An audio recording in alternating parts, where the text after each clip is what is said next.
गाने को ट्रेंड करवा के भोजपुरी का बाप मत समझने लगे। भोजपुरी का अगर असली में कोई बाप है तो वो पवन सिंह है। एक गाना आया था आई नहीं, ये गाना भी महीनों दिनों तक ट्रेंड करता रहा और एक गाना और आया है चुम्मा, ये भी अभी तक ट्रेंड कर रहा है। हाँ, बीच में आपका गाना 1 नंबर ट्रेंड पे गया था, पवन सिंह को हटा के 2 नंबर पे पवन सिंह को ला दिया था। लेकिन कहते हैं कि सर बाप बाप होता है और बेटा बेटा। बाप हमेशा बाप की तरह एक पोजीशन पे रहता है, जो कि पवन सिंह फिर से 1 नंबर पे ट्रेंड कर रहे हैं और आपका गाना फिर वहीं चला गया जो कि और सब स्टार का जाता है। ये नहीं कहता कि आप गाना गलत गाते हैं या फिर आप जो गाते हैं वो सही नहीं है।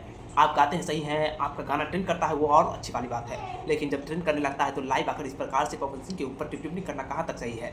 आप ही बताइए। क्या लाइव आकर पवन सिंह का गाना महीनों से ट्रेंड कर रहा है लेकिन वो कभी लाइव आकर ये बोले कि आपका आशीर्वाद प्यार बना रहा तो ये होगा वो होगा? कभी नहीं। उन्होंने कहा, डायरेक्ट कहा है किसी मंच से भी कि पावर यहीं से शुरू होता है और यहीं खत्म, और मैं लाइव आने का सिस्टम हमें नहीं है। बार बार लाइव आकर खुद को मैं दर्शाता नहीं कि मैं कितना बड़ा स्टार हूँ तो कौन हूँ मैं।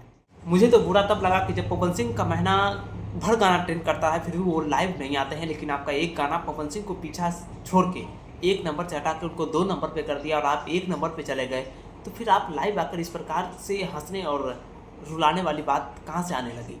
अगर पवन सिंह चाहते तो लाइव आकर आपका बुराई भी कर सकते थे। ये कहते थे कि मैं भोजपुरी का बादशाह हूँ और मैं जो लकीर खींच दिया हूँ उसी पे सब रेंगेगा, और ये बार बार कहते हैं, लेकिन पवन सिंह ने ऐसा कभी नहीं। मानता हूँ कि आप भोजपुरी के कैसे सुपरस्टार है जिन्हें पीछा करना और जिनका मुकाबला करना भोजपुरी में किसी की बस की बात नहीं मैं, लेकिन ये भी मानता हूँ कि बार बार किसी भी स्टार के प्रति लाइव आकर इस प्रकार से भोजपुरी हरकत करना और इतनी बेहयात और इतनी घटिया किस्म की तरह के रिएक्शन देना सही नहीं है।